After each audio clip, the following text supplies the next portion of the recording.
ምንም አይነት ፍርሃት የሌለው ጀግና ሌሎችን በማስፈራራት ይኖር ነበር። አንድ ሰው ለጣሊያኖች ቃል ገባ። ከጣሊያኖች ጋር ያልተስማማውን ሰው ገድለዋል። ራሱን ቆርጬ ያመጣል። 5 ማንሊከር ጠመንጃዎችን ይዞ ሄደ። ከመመለሱ በደለው። 5ቱን ጠመንጃዎች ከሱ ወስዶ ተመለሰ። ጀግናውን ባለ 2 እጁ ባህሩ እስኪዘጋ ድረስ አሰነበበው። ጀግናው ተዋጊውን መግደልም ሆነ መያዝ አልቻለም። በሺዎች የሚቆጠሩ የጣሊያን ተባባሪዎችና ወታደሮች በእጁ ተጠናቀቁ። በመጨረሻም በሕዝባችን ልማድ መሰረት በስውር የሚያገኘው ሴት መርዝ ሰጥታ ገደለችው። ተባባሪው ሲፈራው በሕይወት እያለ ለመመልከት ይፈራ ነበር። ከሞተ በኋላ ስልጣን ለማግኘት በመጣር ደጋግማ በፊቱ ላይ ጥይት መታ እንደገና ገደለችው። ግን ተቃራኒው ሆነ። ጣሊያኖች እንዲህ ያለ ጀግና መገደል እንደሌለበት ተናገሩ። ስልጣን ሊሰጡት ይገባል፣ ሕጉ እንዲህ ነው ብለዋል። አሁን የዚህን ጀግና ታሪክ መማር ከፈለጋችሁ እባካችሁ የዩቲዩብ ቻናላችንን ሰብስክራይብ በማድረግ አበረታቱ። እስከ መጨረሻው መስማት አትሰልቹ። ጀግንነት ከጀግና ይማራል። ኦሊቃ ድንግልፋ ጎታ ባዳሳ ዮዳብኔ ወዮ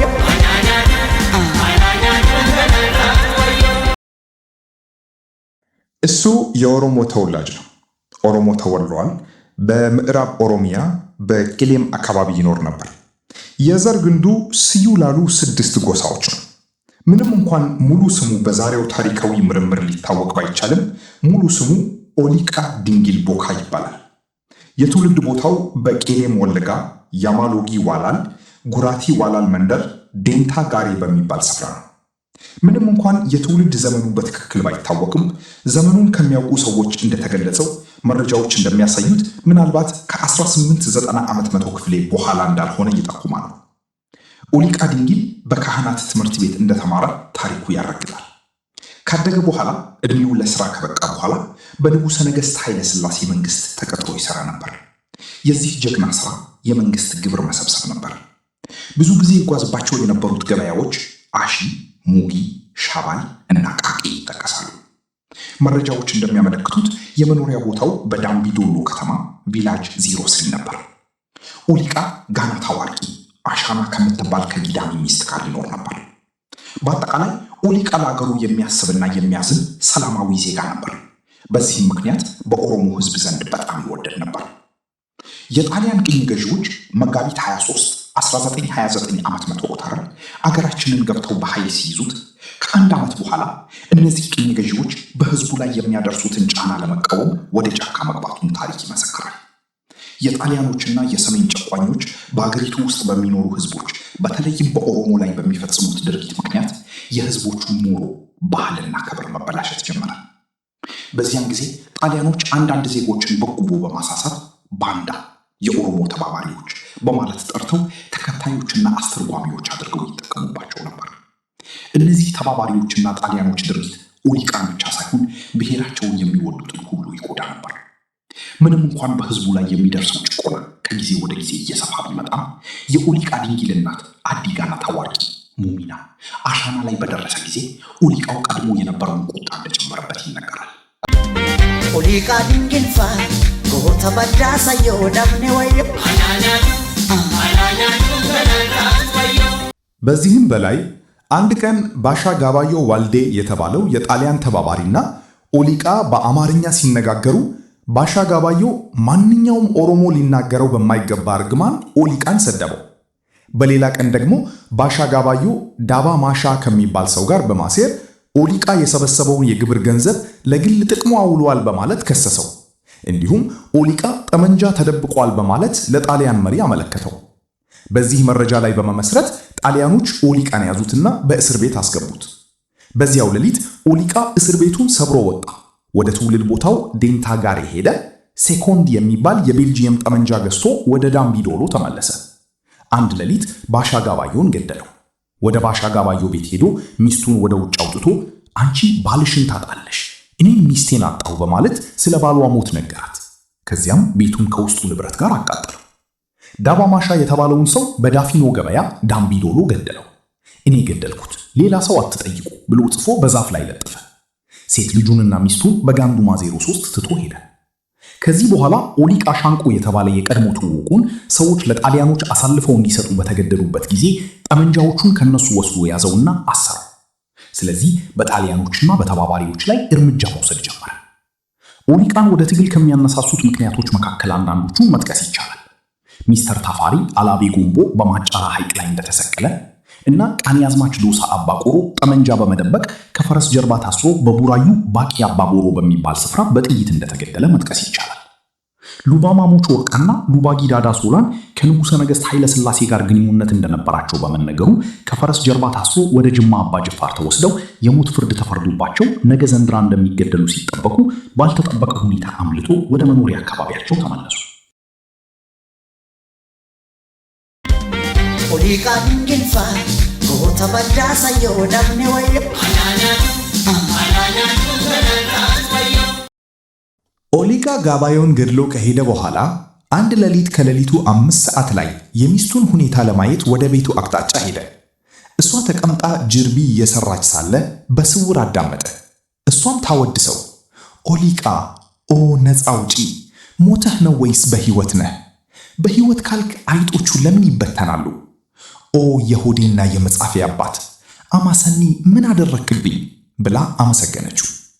እሱ መጥቶ እሷን ገድሎ ለመመለስ በማሰብ በዚያ ሌሊት በስውር መጥቶ ነበር። ግን የሚስቱን ዝማሬ ሲሰማ የጠመንጃውን ቂጥ አስቀመጠ። በዚያ ሌሊት በቤቷ ቆይቶ ጠዋት ላይ ወደ መጣበት ተመለሰ። አልፎ አልፎ የጣሊያን ወታደራዊ ልብስ ለብሶ ወደ ዳምቢዶሎ ይገባል። በአደሙ ሚናና በአደዳ ሻሪ አካዩ ቤት ዳህ ይጣጣል። አስፈላጊ መረጃ ሰብስቦ ይመለሳል። እንደ እሱ ካሉ ሰዎች ጋርም በስውር ምክክር ያደርግ ነበር። የወራሪዎቹና የተባባሪዎቹ ድርጊት የኦሊቃን ደጋፊዎች ጨምሮ ብዙ ሰዎችን አስቆጥቷል።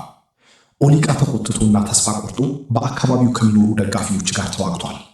ሚስጥራዊ ድጋፍ ያገኝ ነበር። መረጃ መስጠት፣ ቂጣ ማዘጋጀትና መስጠት፣ የጦር መሳሪያ ማከማቸትና መላክን ጨምሮ። የኦሊቃ ጦር ወደ አንድ አካባቢ ሲገባ የተለያዩ ሰዎች ሌሊትና ቀን ምግብና መጠጥ ያቀርቡለት ነበር። የኦሊቃ ተዋጊዎች ጣሊያኖችንና ተባባሪዎችን በተለያዩ ቦታዎች እየመቱ ይገድሉ ነበር። የሥራ ክልላቸው እንደ ሁኔታው ይለዋወጥ ነበር። እንደ ቃቺ ዋሻ፣ አጋታ፣ ማቻከዶ፣ ኦንዶሎቂ፣ ዶጋ፣ ዋላል፣ ጫባል፣ ቂልቁ ቃራአ እና ኡላቢያው በሚባሉ ስፍራዎች ይሰሩ እንደነበር ይነገራል።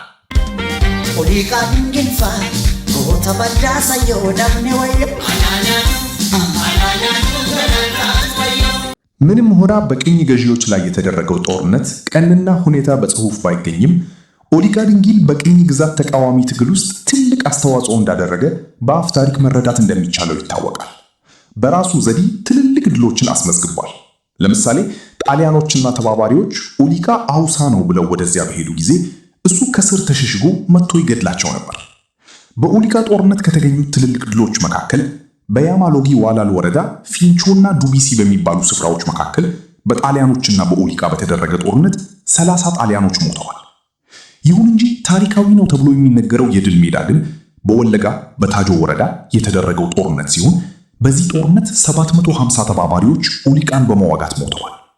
ብዙ ብልሃትና ቁርጥ ውሳኔ በሚጠይቀው በዚህ ከባድ ጦርነት ላይ ጣሊያኖችና ተባባሪዎች በኦሊቃ ጦር ሲሸነፉ ቲንቲን ቲቢቼ የተባለው የጣሊያን ወታደርና 3 ተባባሪዎች ብቻ በራቁት ተመልሰዋል ተብሎ ይነገራል። ከጣሊያኖች ጋር በመተባበር ኦሊቃንና ጦሩን ለማሸነፍ ወይም ለመግደል ይሞክሩ በነበሩት ላይ ኦሊቃ ቀድሞ እርምጃ ይወስድ ነበር። ለምሳሌ ዋሲላ ዋሉ የተባለው የኦሊቃ ጦር አባል ዳባ ቦቆሎን ከገደለ በኋላ ኦሊቃ ወዲያውኑ ዋሲላ ዋሉን በአንፊሎ ገድሎ ለዳባ ቦቆሎ ካሳ ወጣ። በተጨማሪ በቲጆ ወረዳ ፉላሳ ባቢል የተባለ ሰው ለጣሊያኖች ቃል ገባ። ኦሊቃን ገድለዋለሁ፣ ራሱን ቆርጬ አመጣለሁ። 5 ማንሊከር ጠመንጃዎችን ይዞ ሄደ። ይህ ነገር ኦሊቃን ከመድረሱ በፊት ኦሊቃ ወደ ፉላሳ ባቢል ሄዶ ገደለው። 5ቱን ጠመንጃዎች ወስዶ የጦር ኃይሉን አጠናከረ።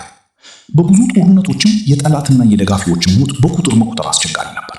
በአጠቃላይ ኦሊቃ በኦሮሞ ሕዝብ ድጋፍ ያካሄደው ትግል ሕዝቡ እንዲሁ ጠንካራ ጀግና እንዳለው ያረጋግጣል። ኦሊቃ ድንግልፋ ጎታ ባዳሳ የወዳብኔ ወዮ የኦሊቃ ድንጊል ሞት። ይህን ጉዳይ የሚያውቁ የዳምቢዶሎ ሰዎች እንደሚሉት ኦሊቃ ድንጊል በሚያካሂደው የቅኝ ግዛት ተቃውሞ ትግል ውስጥ የጠላት ሰላዮች አልጎደሉም ስለነበር ሞቱ በሴራ እየተደረገ ነበር።